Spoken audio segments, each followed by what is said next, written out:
દર્શનાબેન દેશમુખ પોતાના પગ પર કુહાડી મારી રહ્યા છે. મારા લીધે તેઓ ધારાસભ્ય બન્યા. મેં મિટિંગો કરી ના જે કેટલાક નેગેટિવ લોકો તેમની આસપાસ આવવાથી તેઓ આ પ્રકારે એલફેલ શબ્દનો ઉપયોગ કરી રહ્યા છે. આ શબ્દો છે સાંસદ મનસુખ વસાવાના, જેમણે પત્રકાર પરિષદ યોજી તેમણે આમ આદમી પાર્ટી ઉપર પ્રહાર કરવાની શરૂઆત કરી. ને શું વાત કહી, વિગતે વાત કરી. વૈષ્ણવજન તો તેને કહીએ જે પીડ પરાઈ જાનાને રે. નમસ્કાર દર્શક મિત્રો, નવજીવન ન્યૂઝમાં આપનું સ્વાગત છે. હું છું ફૈઝાન. આ દિવસોમાં નર્મદા જિલ્લાનું રાજકારણ જબરજસ્ત ગરમાયું છે અને હવે ભારતીય જનતા પાર્ટીના એક ધારાસભ્યએ સાંસદ મનસુખ વસાવા સામે મોરચો ખોલ્યો છે, જેમાં તેમણે ધરણા સુધી ચીમકી ઉચ્ચારવાની વાત કરી હતી ને સાંસદ સામે માનહાનિના દાવા કરવા સુધીની વાત તેમણે કરી દેતા રાજકારણ ગરમાવાની શરૂઆત થઈ છે. ઘટનાના સંદર્ભમાં સાંસદ મનસુખ વસાવા મેદાને આવ્યા છે. આજે તેમણે ભરૂચ ખાતે એક પત્રકાર પરિષદ યોજી, જે દરમિયાન તેમણે આમ આદમી પાર્ટી ઉપર પ્રહાર કરવાની શરૂઆત કરી હતી. તેમણે કહ્યું કે કેટલાક લોકો ગેરમાર્ગે દોરતા હોય છે ને તોડબાજી કરતા હોય છે. તેમણે કહ્યું કે થોડાક સમય પહેલાં કેવડિયામાં જે ટ્રાઇબલ મ્યુઝિયમ બની રહ્યું છે, ત્યાં આદિવાસી સમાજના 2 યુવાનોના મૃત્યુ થયા હતા. ત્યારે કેટલાક લોકો દ્વારા ન્યાય અપાવવાના બહાને તેમના પાસે કંપનીઓ પાસે પૈસા માંગ્યા, 25 લાખ રૂપિયા આપ્યા, બાકીના પૈસાનો તોડ કરી નાખ્યો.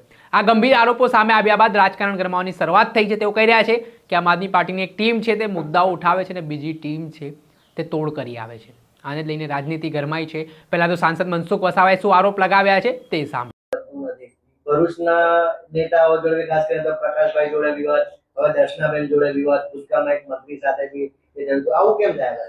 જો મારો એક સ્વભાવ છે કે જ્યાં સાચી વાત કહેવાનો હોય ને સાચી વાત, દાખલા કે કેવડિયાની જે વાત કરી, કોણ બોલે છે ભાઈ? કેવડિયામાં આટલું બધું જે ચાલે છે, ઘણું બધું આવું ગેરકાયદેસર તાળ, કેટલીક જગ્યાએ કેટલાક બહારના લોકો આવી ઉશ્કેરે છે આમ આદમી પાર્ટીના લોકો, ને ત્યાં તોડ પાણી કરીને જતા રહેશે, છતાં બધા મૌન લે. 1 વર્ષ પહેલા ટ્રાઇબલ મ્યુઝિયમની અંદર 2 લોકોના મર્ડર થયા હતા. એ દરેક 25 લાખ એમને મળ્યા અને બાકીના નેતાઓએ 10 લાખનો તોડ કર્યો. કેમ બોલતો નથી? બધાને ખબર છે. કેવડિયામાં તમે બધાને ખબર છે.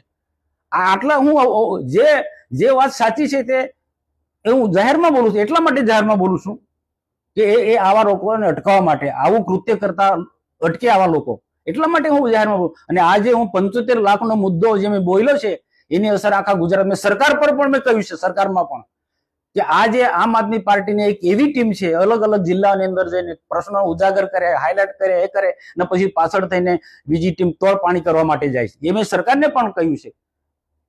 મનસુખભાઈ, આપને વાત કરવામાં આપણે ભ્રષ્ટાચાર વિરોધી અભિગમની વાત કરી. ભ્રષ્ટાચાર સામે આપણે ખૂબ અવાજ કર્યો, પરંતુ સામે પગલા શું, એની સામે એનું પરિણામ શું જોઈએ ને? મનરેગાના આરોપી જામીન પર છૂટી ગયા, આપણે રસ્તાઓના મુદ્દા પૂરું થયા નથી, કોઈ સ્ટ્રોંગ એક્શન લેવાયા, તો પછી એવું કહી શકાય કે મનસુખભાઈ રજૂઆત કરે છે પણ ઉપજતું નથી? ના, એવું નથી. જે રજૂઆત કરીએ છીએ એમાં પરિણામ આવે છે. દાખલા કે આજે જે બોલ્યો છે, આજે 75 લાખ આ જે માંગણી કરી આમ આદમી પાર્ટીના નેતાઓએ, પેલા બિલ્ડર કે કોન્ટ્રાક્ટર કે અધિપાસી પાસે, એ જે અમે આ પત્રકાર પરિષદ ના બોલાયો તો એ કોઈને કોઈ રીતના 75 માંથી 50 પણ બી આવીને લઈ ગયા હોત. એટલે એવું નથી કે પરિણામ નથી, પરિણામ આવે છે. ઘણી જગ્યાએ, દાખલા કે રોડ રસ્તામાં મેં બહુ સ્પષ્ટ કીધું કે કોરીઓમાં કેટલીક મિલીભગત નેતાઓની હોય છે અને એના કારણે ખરાબ મટીરિયલ આવે છે, કાચા પથ્થર આવે ને રોડ તૂટી જાય છે. એ મેં જાહેરમાં બોલ્યો છે ને એનું પરિણામ આવ્યું છે આજે, કે આ જે રીતના જે પથ્થર આવે છે, પાકો પથ્થર આવે છે. મનસુખભાઈ, જે રીતે ભરૂચમાં લેટર કાંડ ચાલતું હતું, એવું દેડિયાપાડા બાજુ પણ લેટર કાંડ ચાલતું હોય, બાજુમાં ક્યાંક ને ક્યાંક પીપા એવું લાગે? લેટર કાંડ તો છે ને બધે જ ચાલે છે. આપણને જયારે ખબર પડે ત્યારે કે અહીંયા ડેડિયાપાડામાં ચાલે, કે અહીંયા ચાલે છે, એ બધે જ ચાલે છે. પણ એ લેટર કાંડ, આ દર્શનાબેન જે નારાજ થયા લેટર કાંડ માટે થયા ને, એ લેટર કાંડનો એમને દર્શનાબેન ને એવું છે કે આ લેટર કાંડ ને લઈને મનસુખભાઈ પત્રકાર પરિષદ બોલાવી, પણ હકીકતમાં તો મેં પેલા 2 મોટા કાર્યક્રમના હિસાબને લઈને પત્રકાર પરિષદ બોલાવી. એમની ગેરસમજ છે, અથવા તો ઇરાદાપૂર્વક આવા ખોટા લોકોને બચાવવા માટે એમને આ પત્રકાર પરિષદ બોલાવી છે. દર્શનાબેન આક્ષેપ છે કે તમારો ભાણિયો થાય છે, તમારા બેની મિલીભગત છે કે જે બી કઈ થાય છે એમાં. ચૈતર વસાવા, હું જાહેરમાં કહું છું ને કે ચૈતર વસાવા મારો ભાણિયો થાય, પણ એની જે વિચારધારા અલગ છે અને મારી વિચારધારા અલગ છે. એ આમ આદમી પાર્ટીમાં છે અને હું ભાજપમાં છું. એને લેવા માટે ભૂતકાળની અંદર પાર્ટીમાં થી પ્રયત્નો થયા તે વખતે મેં કીધું ભાઈ મને એ આવતો હોય તો કોઈ વાંધો, પણ વિચારધારા બદલે. એક જ પાર્ટીના ધારાસભ્ય સાંસદ પર જ્યારે આવા આક્ષેપ કરતા હોય અને માનહાનિનો દાવાની વાત જ્યારે કરતા હોય તે એમની જોડે એવા તો કેવા નેતાઓનો સપોર્ટ છે કે તમારી પર એ માનહાનિનો દાવાની વાત કરી રહ્યો છે? હવે ધારાસભ્ય બેન દર્શનાબેન આજે ખરેખર એ પોતાના પગમાં કુવાડો મારી રહ્યા છે. આવો કોઈક પ્રશ્ન હતો તો એમને મને મળવું જ હતું. એને ધારાસભ્ય બનાવનાર પણ હું જ. એના માટે જે મેં જે ગામડે ગામડે જઈને જે મિટિંગો કરી છે, પ્રચારનો આખો કમાન્ડ મેં ઉપાડી લીધો હતો, એ ભૂલી જાય છે, પણ એની કોઈ ચિંતા નથી.